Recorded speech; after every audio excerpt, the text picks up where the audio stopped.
country clubs yang terbaik dan mensponsori berbagai peristiwa amal yang besar. Itu biasanya kelas atas. Terus kalau kelas atas bawah yang orang kaya baru biasanya tidak terlalu diterima oleh lapisan masyarakat, merupakan orang kaya baru.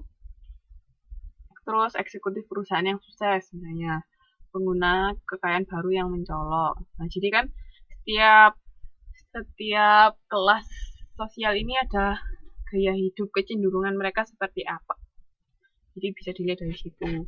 Ya, di sini yang kelas bawah yang paling rendah itu biasanya cenderung berpendidikan rendah. Terus para pekerja yang tidak terampil, bisa juga sering tidak bekerja, sama anak-anak sering diperlakukan dengan tidak baik, terus cenderung hidup dengan biaya dari hari ke hari. Jadi dilihat dari gaya hidupnya itu juga bisa membagi masyarakat ke dalam kelas-kelas sosial tertentu. Nah, ada yang namanya mobilitas kelas sosial. Mobilitas kelas sosial itu para individu dapat berpindah ke atas maupun ke bawah dalam kedudukan kelas sosial yang disandang oleh orang tua mereka. Misalnya mereka lahir di keluarga yang biasa-biasa aja, tapi setelah dia selesai menempuh pendidikan terus bekerja sampai akhirnya bisa jadi eksekutif muda. Nah, itu kan dia bisa berpindah kelas sosialnya, misalnya dari kelas sosial menengah bisa berpindah ke kelas sosial atas. Jadi bisa juga yang misalnya awalnya dia orang kaya, terus kalau sosial atas kan tiba-tiba misalnya dia bangkrut, terus nggak punya apa-apa, terus harus menjalani kehidupan sehari-hari seadanya. Nah, itu kan dia jadi dari atas ke bawah, itu juga bisa. Jadi kelas sosial ini bisa berganti-ganti ya, bisa berpindah-pindah. Jadi nggak saklek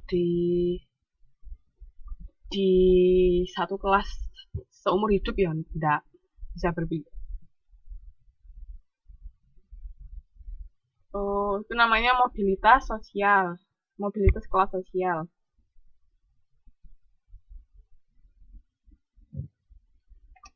Oh, habis itu ini. Pendapatan kelas sosial dan perilaku konsumsi. Ini ada konsumen yang kaya, pengungkapan media pada konsumen kaya, membagi pasar kaya, dan juga konsumen yang tidak kaya.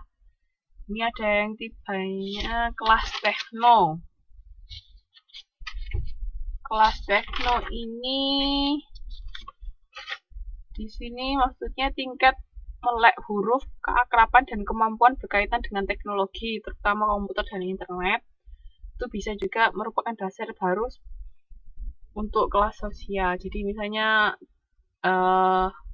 orang-orang di sini kelas tekno ini orang-orang yang sangat familiar atau bisa menggunakan teknologi terbaru dengan baik.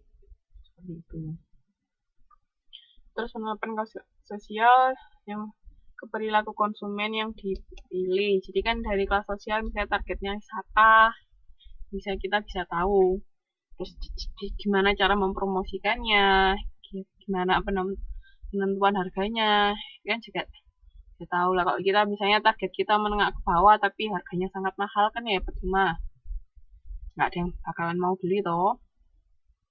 Itu.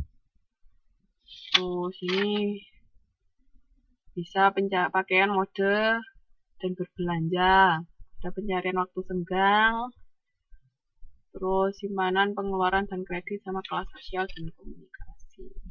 Ini cuman cerita-cerita gitu aja kok. Simpanan, pengeluaran dan pemakaian kartu kredit itu juga bisa ada hubungannya sama kelas sosial. Jadi kayak misalnya konsumen kelas atas lebih berorientasi kepada masa depan dan yakin terhadap kepandaian mereka dalam mengatur keuangan. Ya, seperti itu. Oke. Jadi sampai di sini sudah selesai tentang kelas sosial dan keluarga. Ada yang mau ditanyakan nggak? Jadi modul 6 ini kita cenderung bahas dari sosiologi ya. Kan masih inget toh, kalau perilaku konsumen itu kita belajar dari berbagai macam disiplin ilmu. Nggak cuma dari satu aja. Jadi kayak misalnya kemarin kepribadian, kalau kepribadian berarti kita belajar dari bidang ilmu apa?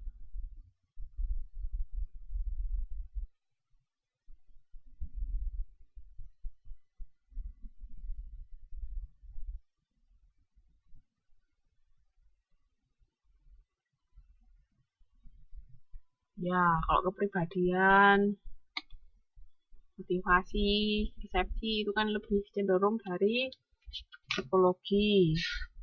Terus nanti kita modul 7 kita itu akan bahas budaya. Budaya berarti dari bidang ilmu apa?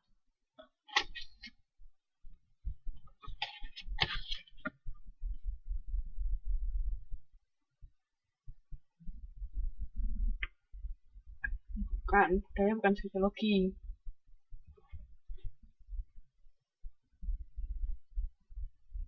Budaya apa? Budaya ke antropologi. Itu nanti kita bahas di pertemuan yang akan datang. Ini hari ini sudah pertemuan ke-6 ya. Cepat ya, enggak kerasa. Nanti minggu depan kita bahas 7, 8, 9. Saya cuma 9 itu cuma sedikit kok materinya. Ada yang mau ditanyakan enggak? Jadi tinggal satu pertemuan online sama satu PTM ya. Jangan lupa dikumpulin hari Jumat, 2 hari sebelum PTM. PPT sama Word file. Oke, kalau nggak ada yang mau ditanyakan, kelas hari ini sampai di sini dulu ya. Silakan dibaca-baca lagi, dipelajarin. Kalau ada yang mau ditanyakan, monggo, boleh ngechat saya. Pokoknya kalau tanya lewat Facebook, kalau mau ngumpulin tugas lewat email. Oke.